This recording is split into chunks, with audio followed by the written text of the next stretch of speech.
नमस्कार, मैं डॉक्टर रजनी मीना। आज की कक्षा बीए पार्ट फर्स्ट ईयर के पॉलिटिकल साइंस के विद्यार्थियों के लिए रखी गई है और आज हमारे अध्ययन का विषय है मनु। हम आज की कक्षा में मनु के राज की उत्पत्ति के सिद्धांत के बारे में चर्चा करेंगे।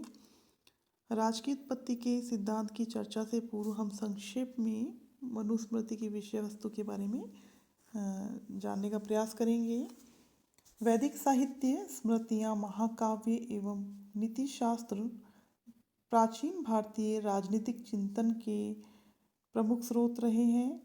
राजनीतिक एवं सामाजिक चिंतन के स्रोत के रूप में स्मृति साहित्य का विशेष महत्व रहा है।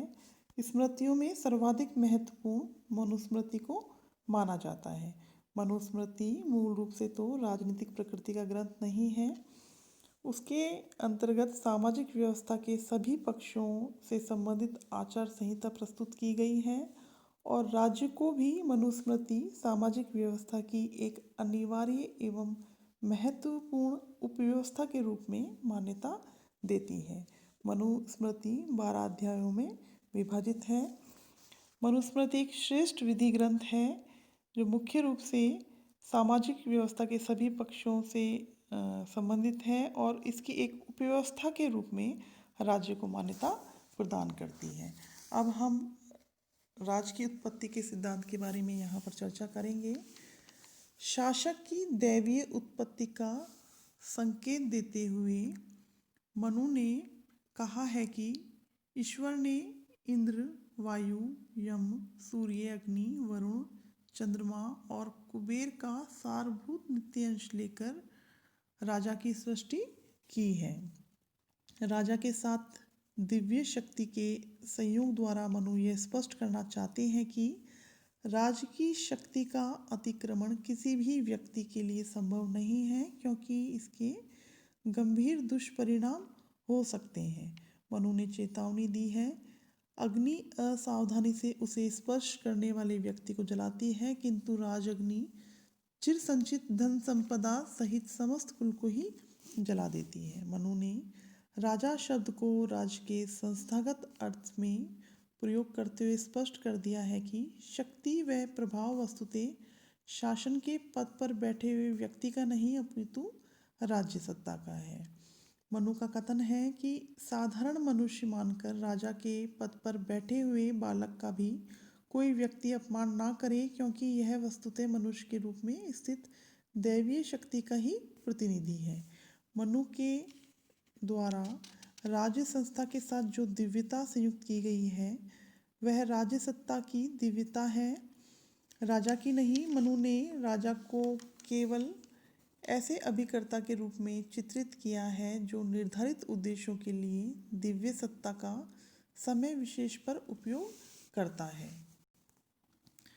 राजा के साथ जो दिव्यता संयुक्त की है मनु ने, वो राजा की शक्ति नहीं है अपितु दायित्व है। ये राजा के आचरण में घटित होने चाहिए। अर्थात मनु का मानना है कि जो दिव्यता के गुण हैं वो राजा की शक्ति नहीं है अपितु राजा के दायित्व हैं और राजा जब भी आचरण करे तो ये दिव्यता के जो गुण हैं वो उसके आचरण में प्रकट होने चाहिए और इन दिव्यता के गुणों को मनु ने राजा पर दायित्व के रूप में आरोपित किया है और उन्हें दिव्य व्रतों के रूप में परिभाषित किया है। अब हम देखेंगे कि मनु ने राजा के जो ये दिव्यता के गुण हैं उन्हें दायित्व के रूप में किस प्रकार से स्पष्ट करने का प्रयास किया है। मनु का मानना है कि जिस प्रकार से इंद्रदेव वर्षा करते हैं उसी प्रकार से इंद्र व्रत का पालन करते हुए राजा को जनता पर समृद्धि और कल्याण की वर्षा करनी चाहिए। जिस प्रकार से सूर्य देवता 8 मास जल का हरण कर संसार को तेज और प्रकाश से लाभान्वित करते हैं, उसी प्रकार से राजा को सूर्य व्रत का पालन करते हुए जनता से कर ग्रहण करना चाहिए और प्रजा का कल्याण करना चाहिए। जिस प्रकार से वायु देवता सब प्राणियों में प्रवेश कर विचरण करते हैं, उसी प्रकार से राजा को भी वायु व्रत का पालन करते हुए गुप्तचरों के माध्यम से सर्वत्र प्रवेश करना चाहिए। मनु के अनुसार जिस प्रकार से यमराज समय आने पर प्रिय अप्रिय सभी के प्राणों को हरते हैं, उसी प्रकार से राजा को भी यमव्रत का पालन करते हुए अपराध करने पर प्रिय अप्रिय सभी को समान रूप से दंडित करना चाहिए। जिस प्रकार से वरुण देव बंधन के योग्य पुरुष वरुण के पाश में कठोरता से बन जाता है, उसी प्रकार वरुण व्रत का पालन करते हुए विधि के उल्लंघनकर्ताओं का निग्रह राजा को करना चाहिए। चंद्रमा जिस प्रकार से पूर्ण चंद्रमा को देखकर मनुष्य हर्षित होते हैं, उसी प्रकार से चंद्रव्रत को धारण किए हुए राजा का व्यवहार ऐसा होना चाहिए कि प्रजा एवं सभी प्रकृतियां राजा को देखकर हर्षित हों।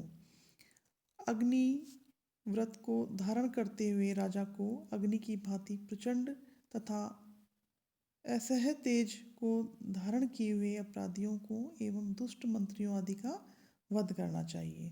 पृथ्वी जिस प्रकार सब प्राणियों को समान भाव से धारण करती है, उसी प्रकार से राजा को भी पृथ्वी व्रत का पालन करते हुए समस्त प्रजा का समान रूप से पालन करना चाहिए। इस प्रकार मनुस्मृति में राज की सत्ता को अति मानवीय एवं दिव्य मानते हुए इस दिव्यता को शासक के लोक कल्याणकारी दायित्वों की पवित्रता के रूप में परिभाषित किया गया है। मनु के अनुसार जो राजा का पद है, उसमें जो दिव्यता के अंश विद्यमान हैं वो दायित्व हैं, और इन दायित्वों को अपने आचरण में सम्मिलित करते हुए राजा को लोक कल्याणकारी दायित्वों की पवित्रता के रूप में कार्य करने चाहिए। आज की कक्षा यहीं तक। धन्यवाद।